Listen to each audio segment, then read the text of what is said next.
अस्सलाम वालेकुम। मैं हूँ the smart school sir Syed Ahmad Khan campus 1 से किंडरगार्टन की टीचर।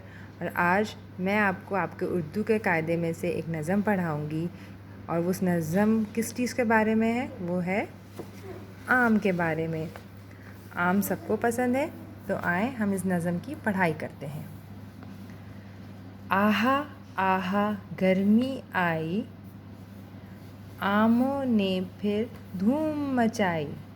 दोबारा, आहा आहा गर्मी आई, आमों ने फिर धूम मचाई।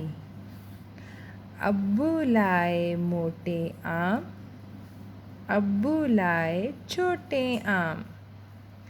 अब्बू लाए मोटे आम, अब्बू लाए छोटे आम। मैंने खाए तुमने खाए, मज़े मज़े से सबने खाए। मैंने खाए तुमने खाए, मज़े मज़े से सबने खाए।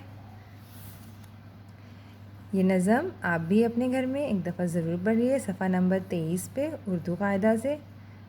हम दूसरी वीडियो के साथ फिर मिलेंगे। अल्लाह हाफ़िज़।